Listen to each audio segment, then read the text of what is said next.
नमस्कार, एच1 न्यूज में आपका स्वागत है। मैं हूं शरद अवस्थी। भारतीय जनता पार्टी जब से केंद्र की सत्ता में आई है, विरोधी उस पर उद्योगपतियों की सरकार होने का आरोप लगाते रहे हैं। कभी अंबानी का नाम लिया गया, कभी अडानी का। हालांकि सरकार की ओर से बार बार कहा गया कि उसके एजेंडे में गरीब और गांव सबसे ऊपर है। अब केंद्र सरकार की ओर से ग्रामोदय से भारतोदय कार्यक्रम की शुरुआत की गई है। हरियाणा में भी ग्रामोदय से भारतोदय कार्यक्रम के तहत बड़ी रैली का आयोजन किया गया। लेकिन अब सवाल खड़े हो रहे हैं, जिस तरह से लगातार गांवों के लिए केंद्र सरकार योजनाओं को ला रही है, क्या शहरी पार्टी मानी जाने वाली बीजेपी का उदय भी गांवों में हो पाएगा?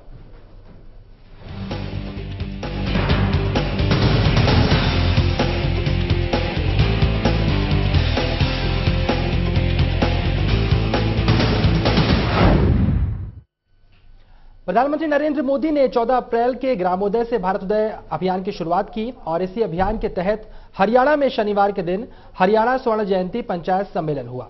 बीजेपी अध्यक्ष, केंद्रीय मंत्री, हरियाणा के सीएम और दूसरे मंत्रियों को सुनने के लिए यहां पर पंचों और सरपंचों के साथ हजारों की तादाद में लोग भी इकट्ठे हुए।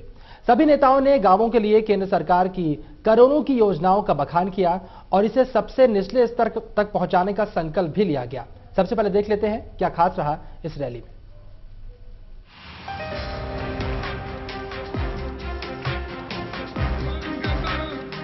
सामाजिक समरसता, पंचायती राज की मजबूती, गांवों के विकास और किसानों की प्रगति के लिए ग्रामोदय से भारतोदय अभियान की शुरुआत की गई।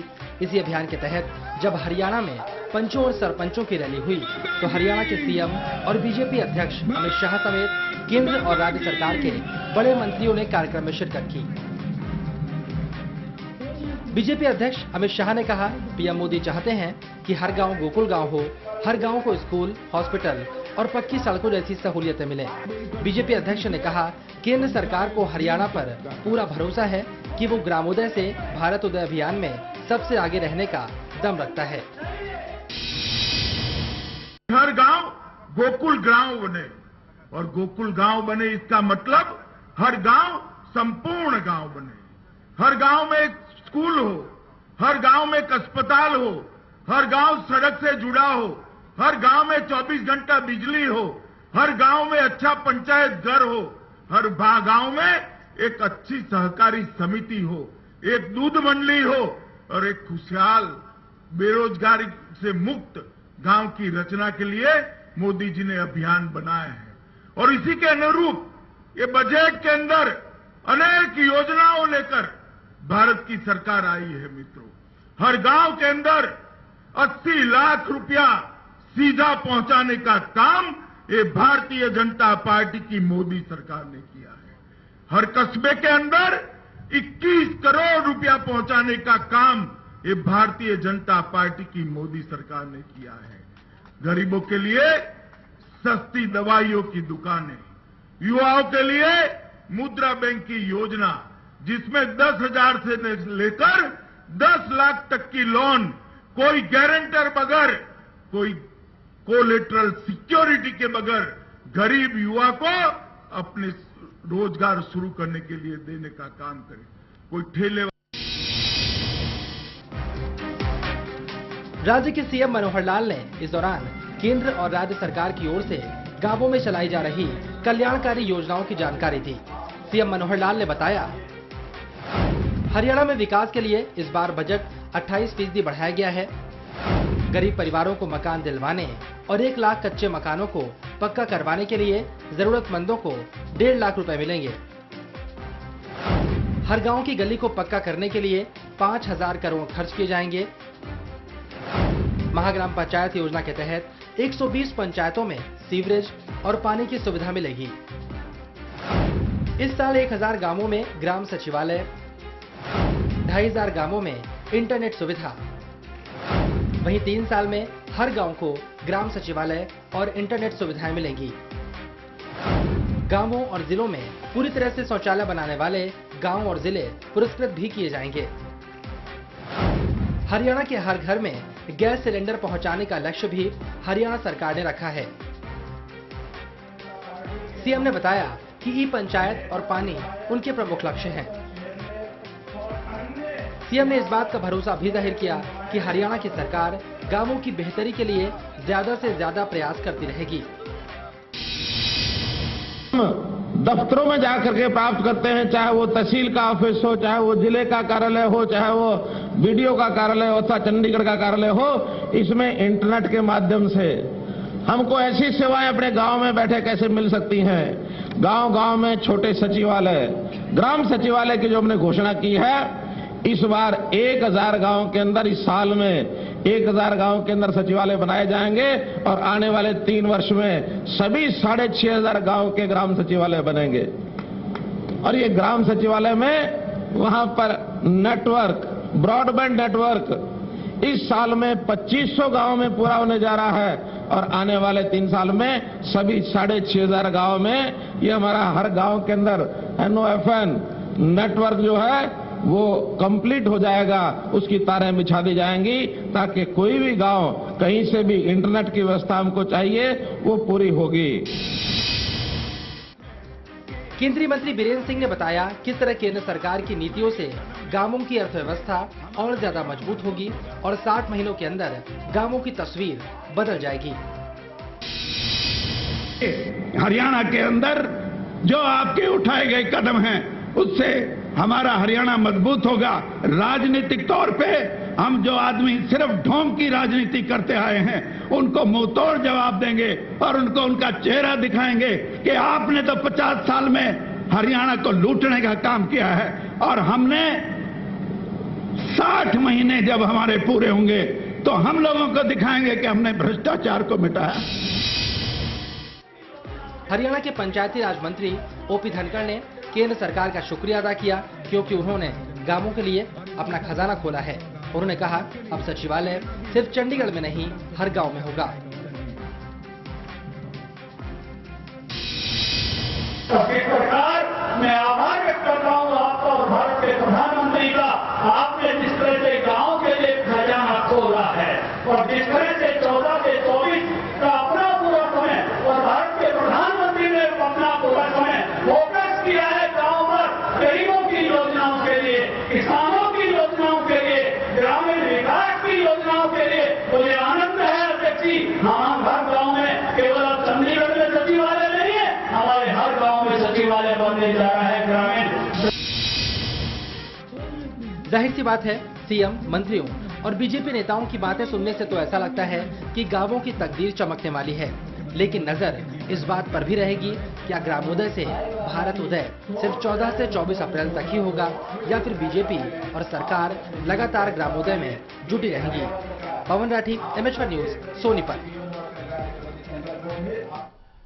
तो ग्रामोदय के जरिए भारत उदय करना है और ये बात भी खास नजर आ रही है कि क्या गांवों में पैड बनाना चाहती है। जिस तरह से बीजेपी पर लगातार इस तरह के आरोप लगते रहे, कभी अंबानी का नाम लिया गया, कभी अडानी का नाम लिया गया। विरोधियों ने यह भी कहा कि कहीं ना कहीं उद्योगपतियों को सिर्फ ये सरकार फायदा पहुंचाती है, गांव के लिए नहीं सोचती।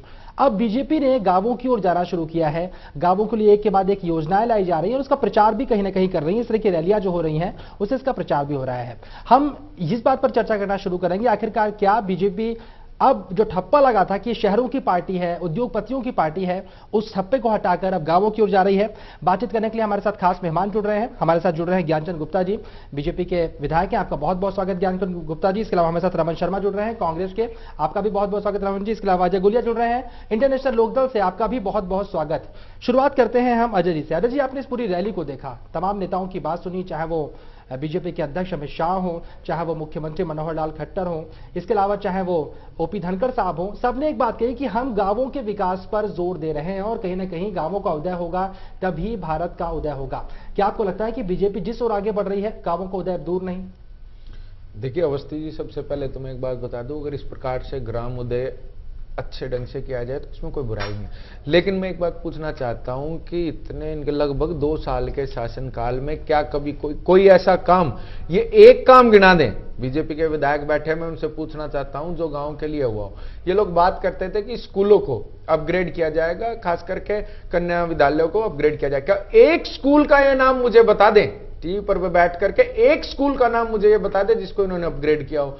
और ये किस बात की बात करते हैं? किसानों को। जब किसान ओलावृष्टि से, बारिश से और मौसम से किसान मर रहा था, तो मुआवजा देने के वक्त तो ये लोग पीछे बैठे थे। हाँ, एक चीज में बीजेपी नंबर 1 है, बिल्कुल निसंकोच में स्वीकार करता हूं कि रैलियां करने में, प्रचार करने में और लोगों से आंख मिला करके झूठ बोलने में तो बीजेपी 1 नंबर है। लेकिन इसके अलावा धरातल पर हरियाणा प्रदेश में अभी तक कोई भी अगर ये काम एक गिना दे तो मैं इनको मान जाऊं। एक काम ये गिना करके बताएं। चलिए, रमन जी से भी हम यही सवाल करेंगे कि आपको बीजेपी के तमाम नेताओं ने तमाम बातें की और यहाँ पर लिस्ट मुख्यमंत्री मनोहर लाल के पास थी। उन्होंने कहा कि ये कर दिया है, ये करना है और इस तरह से गांवों का विकास किया जाएगा। आपका क्या कहना, नीयत कैसी बीजेपी की, और जिस तरह से आगे बढ़ रही है गांवों के विकास को लेकर, क्या आपको लगता है कि गांवों का विकास संभव है जिस तरह के सुनहरे सपने दिखाए जा रहे हैं? देखिए, हरियाणा में ये पहली बार सुनने में आया किसान आत्महत्या कर रहे हैं। अगर विकास हुआ होता तो किसान आत्महत्या नहीं करते। अभी जो पानी की कमी चल रही है, हरियाणा के 10 जिले तो वैसे ही अनाउंस किए हैं कि सूखे से ग्रसित हैं, पानी नहीं है। गुड़गांव जैसे शहर के अंदर जो इंटरनेशनल फेम पे है, वहां पे पीने के पानी की कमी है। तो आप सोच सकते हैं कैसा विकास हुआ है, किसका विकास हुआ है। और इस विकास की जो रफ्तार है वो मुंह जबानी तो बहुत तेज है, पर धरातल के ऊपर अगर आप आएंगे तो जो प्रधानमंत्री की योजनाएं अनाउंस, जो उनका ड्रीम अनाउंसमेंट स्कीम्स हैं, उसमें से एक भी अभी तक इंप्लीमेंट नहीं हुई, और हुई है तो उसका जमा खर्च हमारे को बताएं, मैं उसका जवाब देता हूं। तो बिल्कुल यहां पर कहा जा रहा है कि जो बीजेपी की योजनाएं हैं वो धरातल तक नहीं उतरी हैं, लेकिन तमाम बातें की जा रही है। फसलों के बीमा की बात हुई, शुरुआत की है, उसका फायदा आगे मिल सकता है। इसके अलावा बात करें स्वच्छ भारत अभियान की, उसका फायदा मिलने की बात की जा रही है। ग्राम सचिवालय बनाने की बात यहां पर कर रहे हैं, ई पंचायत की बात कर रहे हैं। तो क्या जिस तरह से बातें की जा रही हैं ये धरातल तक उतरेगा नहीं? अनाउंसमेंट हो रही है, उसको तो हम दोनों मान रहे हैं, उसको पूरा विश्व मानेगा। अनाउंसमेंट हो रही है, इंप्लीमेंटेशन के ऊपर मैं बात कर रहा हूं। अगर मेरे को कोई आंकड़ा, एक गांव का आंकड़ा दे दें कि वहां पे स्वच्छ भारत अभियान जो है वो पूर्णतः लागू हो गया है और उसका फायदा उस गांव के एक नागरिक को भी मिल रहा है, वो बता दें, मैं मान जाऊंगा, मैं विड्रॉ कर लूंगा अपनी स्टेटमेंट। छोड़िए, पार्शली भी अगर कहीं हुआ हो तो हम उसको मान जाए। सर, मैं तो एक आदमी कह रहा हूं, एक गांव पूरे हरियाणा के अंदर, और एक आदमी अगर उसको फायदा मिला हो, वो स्कीम इंप्लीमेंट हो गई है जो प्रधानमंत्री द्वारा अनाउंस की गई। स्वच्छ भारत की आप बात कर रहे हैं, ग्रामोदय की बात कर रहे हैं, वो ये स्टेटमेंट दें इन्होंने क्या क्या किया है, उसके ऊपर मैं डॉक्यूमेंट्स के साथ मैं इनको काउंटर कर सकता हूं। एक बात और बीजेपी के द्वारा कही जा रही है कि भ्रष्टाचार की कोई घटना नहीं होगी। तमाम जो सरकारें इससे पहले आई भ्रष्टाचार करके गई, लेकिन इतना वक्त गुजर चुका है, लेकिन बीजेपी के किसी भी मंत्री पर किसी भ्रष्टाचार का आरोप नहीं लगा। पहली बात, जितने भ्रष्टाचार की बात कर रहे हैं, अब 2 साल होने को आ गए, एक भी आदमी को इन्होंने जेल में भेजा हो या इनकी एक भी इंक्वायरी पूरी हो गई हो? नहीं, फिलहाल नहीं, आप आरोप तो मैं आपके ऊपर लगा देता हूं। आप जो डिबेट करवा रहे हैं ये बीजेपी के फेवर में आप करवा रहे हैं, ये मेरा आरोप है। आप अब प्रूव तो मेरे को करना है ना। तो सरकार दोनों जगह इनकी है, हरियाणा में भी और सेंटर में भी। ये हमारे किसी भी नेता के ऊपर आज तक ये प्रूव नहीं कर पाए। इंक्वायरी चल रही है या नहीं चल रही है ये बता सकते हैं, हम तो बता नहीं सकते। हम इनको बोल रहे हैं कि आप इंक्वायरी पर आरोप नहीं लगा, ऐसा कहा जाता है। सर, आरोप तो आप किसी के ऊपर भी लगा दीजिए। जब आप आरोप लगाते हैं तो उसके ऊपर आप कार्रवाई कीजिए ना, आप जेल में भेजिए। Jail is the right place. Awasthi ji, आप भ्रष्टाचार की बात करते हैं, इनके तो खुद सांसद ने कहा है कि अगर मेरा मुंह खुल गया तो बीजेपी के कई बड़े नाम हरियाणा प्रदेश जो जला है उसके अंदर शामिल पाए जाएंगे। तो आप मुझे बताएं कि उस सांसद को बुला करके पकड़ करके पूछते क्यों नहीं कि ये नाम ले, ताकि दूध का दूध और पानी का पानी हो जाए। इनको हरियाणा के विकास से कुछ लेना देना नहीं है। आप मुझे एक बात बताएं, जो ये बात करते हैं ई पंचायत की, आप आज गांव में जाकर के धरातल पर जाकर के देखिए कि कितने गांव में इंटरनेट की सुविधा है। जो ये बात करते हैं, क्या पंच और सरपंच इतने पढ़े लिखे हैं कि वो इंटरनेट सेवाओं का लाभ उठा करके हरियाणा प्रदेश के विकास में सहयोग कर पाएंगे? ये सिर्फ बातें कहने के लिए अच्छी हैं। देखिए, मैं मानता हूं इस बात को कि मॉडर्नाइजेशन वक्त की जरूरत है, नीड ऑफ आवर है, होना भी चाहिए, लेकिन उसके लिए पहले खाका तैयार करके और तब ये स्कीम इंप्लीमेंट होनी चाहिए। एक स्कीम और जिसका आपने जिक्र किया, मैं उसकी भी पोल जरा भी खोल देता हूं। आपने कहा कि ये बात कर रहे हैं कि सरकार की हम फसलों का बीमा कराएंगे। अरे फसलों का बीमा कराएंगे तो उसके लिए आधा ही पैसा सरकार देगी, अपना पल्ला झाड़ रही है, आधे पैसे तो किसानों को देने हैं। जब किसान को उसके पैसे देने हैं, सरकार से तो थोड़ा बहुत जो पहले मिलता आया था मुआवजा, वो थोड़ा बहुत मिल ही जाता था, बीमा कंपनियों के चक्कर और किसानों को लगाने पड़ेंगे। तो किसान की फजीयत करने के लिए इस प्रकार की स्कीमें लाई गई हैं। जब किसान बर्बाद हो रहा था सीधे तौर पर मुआवजा क्यों नहीं देते? एक मैं आपको कवर कर, थोड़ी से ब्रेक है, आपके पास आते हैं। बहुत लंबी चर्चा है, आपको वक्त मिलेगा। ब्रेक के बाद आपके पास आ रहा हूं, ब्रेक के बाद आपके पास आ रहा हूं। वो छोटे से ब्रेक का है, लेकिन ब्रेक के बाद जब हम वापस लौटेंगे तो ज्ञानचंद गुप्ता जी के पास चलेंगे। बीजेपी के विधायक हैं, चंडीगढ़ से हमारे साथ जुड़ चुके हैं।